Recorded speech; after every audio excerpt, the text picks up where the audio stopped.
latest on the deadly love triangle that is in the jury's hands in a California courtroom.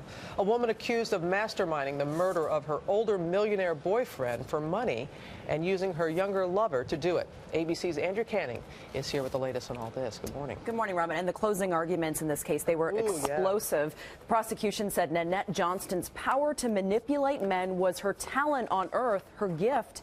They painted a picture of a promiscuous, greedy, and heartless liar who lured in the victim with a classified ad that read, "Wealthy men only." The defense, however, says there's no physical evidence to tie her to the murder.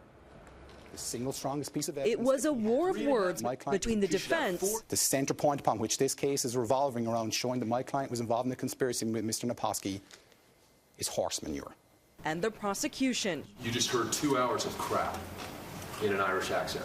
Both sides presented their closing arguments Thursday in the Nanette Johnston murder trial. The former model is accused of having her wealthy fiancé, Bill McLaughlin, killed in cold blood nearly 2 decades ago.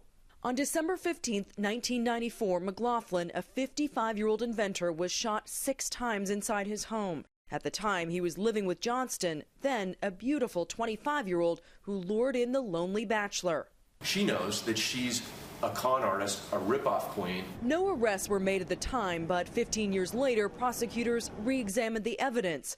They charged Johnston and her lover, Eric Naposki, a former NFL linebacker, with murder, alleging she put him up to the crime so they could make millions off McLaughlin's death.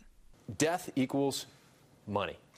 She becomes a millionaire. She becomes the golden goose. The defense said Johnston had a solid alibi and that Naposki, who was convicted of McLaughlin's murder last year, acted alone out of jealousy. They acknowledged the affair but argued she was a smart MBA grad who would never leave her wealthy fiancé.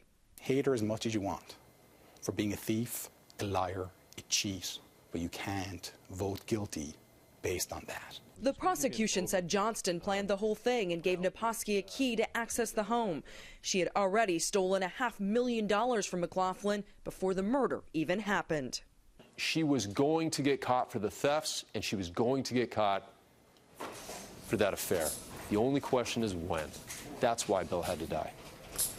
As we mentioned, Eric Naposki has already been convicted of murdering Bill McLaughlin. He will be sentenced today. As for Nanette Johnston, the jury will continue deliberating on her case on Monday. So, Robin, we can hopefully expect a verdict next week. Okay, Andrew, thank you.